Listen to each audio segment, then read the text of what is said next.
Yep. Hello ladies and gentlemen, welcome back to Deviance Overwatch casting. We are back again. I am Deviance Firehawk, joined by...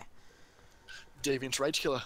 We see Nimbani. It's a really nice map for defense. As you can see, with all the there are many ways to get onto the first point to capture it, but at the same point, it's very hard to be able to push through, as a good team will always be able to stop them. Now, I gotta question this.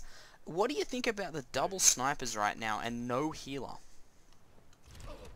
I think one of them should definitely swap off. You see the two-stack going for the Genji Hanzo comp. Maybe they're brothers or something, pretending to be brothers. I don't know.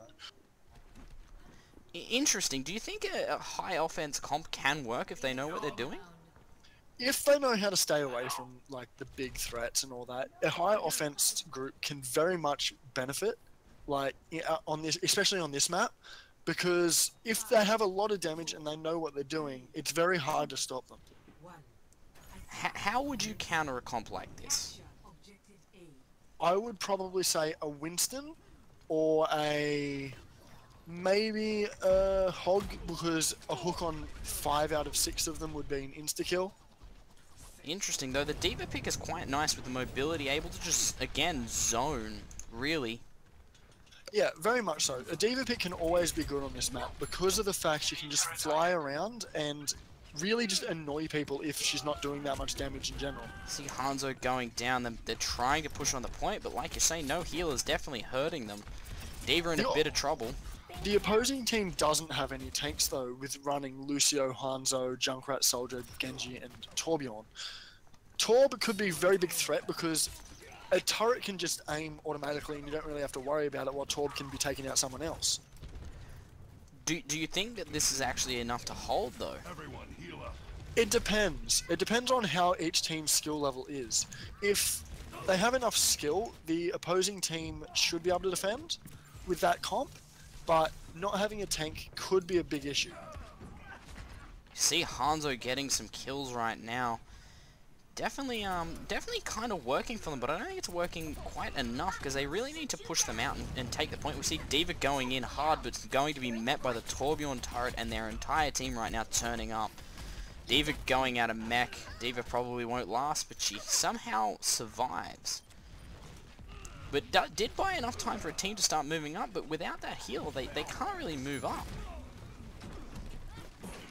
Honestly, what healer would you pick to try and even this out?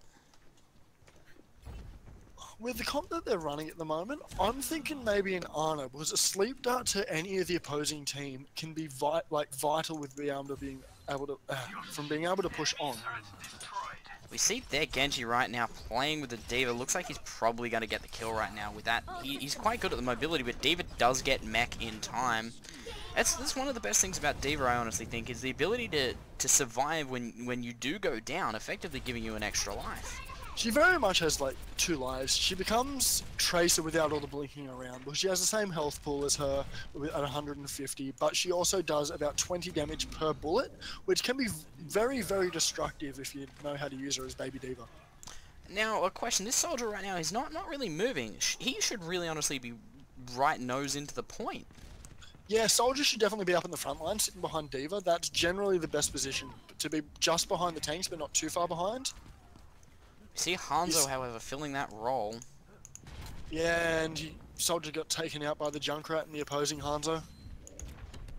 They're right now not being able to push too much, and I honestly think it's a lot to do with that Torb turret, because as soon as they get in, that Torb turret's like immediately on them without even any of the team needing to know what's going on. Yeah, you see D.Va out of mech at the moment, running away, trying to make sure she stays alive. D.Va currently holding it down right now. The only one really getting to the point, along with Hanzo, are the only two even really pushing the point. We do have 3 ults up at the moment, but someone has left the game. We have Tactical Visor, we have Dragon Blade, and also Dragon Strike, which could very much be beneficial for the team, as if a Dragon Blade goes down and he's a good Genji, he could take out the entire team without a problem. Even then, if he ults with somebody else, such as the Hanzo ult to zone them into the Genji, then they definitely could pull this off. You see, and then if you have the Soldier ult, oh, Soldier had used his ult, but he didn't get anyone apparently. It looks like he only killed a Junkrat, which was definitely not worth it, but it looked like he was in a bit of trouble and had to emergently. We see the D.Va ult coming down. Is it going to do anything? We do see the reflection didn't kill on the anyone, turret. but that's more than fine, as it can be a zoning ult as well, which can really benefit the team. I don't think it's going to matter, because we got the Lucio counter ult right now. Soldier ult, I'm pretty sure, coming down. Yep, enemy you see the Soldier dragons going in. And Didn't get anyone so far from what I've seen. there goes Torbolt as well. D.Va in a world of hurt. I think she's going to go down, and she does. As does Farah. Honestly, the other team right now just baited their ult, the other team's ults out, and said, well, we're going to counter your ults.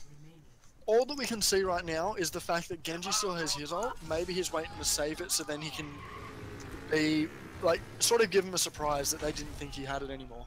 Well, he really only has 17 seconds to get this done, and I don't think he's going to.